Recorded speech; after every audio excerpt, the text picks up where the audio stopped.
سمجھ رہے ہیں بات؟ تو یہ بیان کس موضوع پر ہے کہ ہمیں صحابہ کرام اور آپ صلی اللہ علیہ وسلم کی سنت میں کیا عمل ملتا ہے، تاکہ آپ جب تراویح پڑھیں تو آپ اعلیٰ وجہ البصیرہ پڑھیں کہ ہم سنت عمل پر عمل کر رہے ہیں، ہم کو بدعتی نہیں۔ تو سب سے پہلے میں جو اہل حدیث حضرات ہیں 8 رکعت تراویح کے سنت ہونے پر دلائل پیش کرتے ہیں، ان کے دلائل پیش کروں گا، صحیح ہے؟ پھر ان دلائل کا جواب دوں گا مختصر مگر جامع اور مضبوط، تاکہ آپ کو ذہن نشیں ہو جائے۔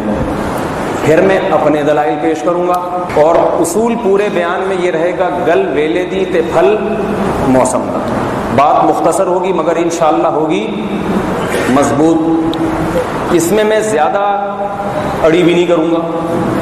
مثال کے طور پر ایک حدیث اگر ضعیف بن رہی ہے تو خام خواہ میں اڑی کر کے اس کو میں صحیح قرار دینے کی کوشش کروں، یہ بھی نہیں کروں۔ ضعیف اگر آپ ہماری حدیث کو کہتے ہیں ضعیف ہے تو اگرچہ اس کی تصحیح بھی ہے مگر میں پھر بھی ضعیف مان لوں گا، چلو ایسے مان لیں، چلو ٹھیک، خوش ہو جاؤ، کیونکہ ہمارے پاس اور اتنے دلائل ہیں کہ ہمیں ایسی حدیث سے استدلال موقوف ہی نہیں ہے جس کے صحت اور ضعف میں اختلاف ہو۔ سمجھ آ رہی ہے بات؟ تو اس طرح آپ لوگ اگر آرام سے شوق سے سنیں گے تو میں بھی شوق سے بیان کروں گا۔ جس بھائی نے سونا ہے، آرام کرنا ہے، آپ یوں سمجھ کے بیٹھیں جیسے تراویحاں شروع ہو گئی۔ آج بھی رمضان کا تھا یا نہیں تھا؟ تو سمجھ لو تراویح ہی ہو رہی، تراویح پر بیان ہے تو تراویح تو ہو گئی نا۔ اہل حدیث حضرات جو دلائل دیتے ہیں نا، ان کی کتابیں جو میں نے مطالعہ کی ہیں تو ان کے دلائل 10 ہیں کل 8 رکعت تراویح کے سنت ہونے پر۔ کتنے دلائل؟ 10۔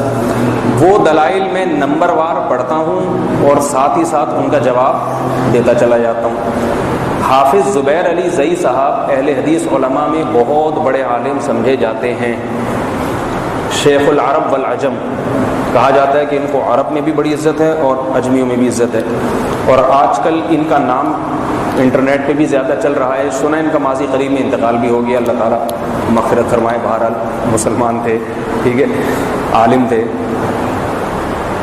تو ان کی کتاب میں اس وقت لے کر آیا ہوں، یہ سافٹ کاپی میں ہے میرے پاس کتاب۔ میں نے کوشش کی اصل مل جائے تو بہت اچھا ہوتا ہے، اس کو پڑھنا آسان ہوتا ہے، لیکن بہرحال سافٹ کاپی میں یہاں سے میں حوالے پیش کروں گا، ان کے تبصرے پیش کروں گا۔ تو انہوں نے 10 دلائل میں خلاصہ جمع کیا ہے۔ کتنے دلائل ہیں؟ بہت آسان ہے، بہت 10 بھی نہیں ہوں گے، آپ دیکھیں گے کہ یہ 10 کو سمیٹ کر ہم کتنوں میں لے آئیں گے، بہت ہلکا پھول۔ آ رہی بات سمجھ؟ یہاں تک تو آ رہی تھی، شکر ہے۔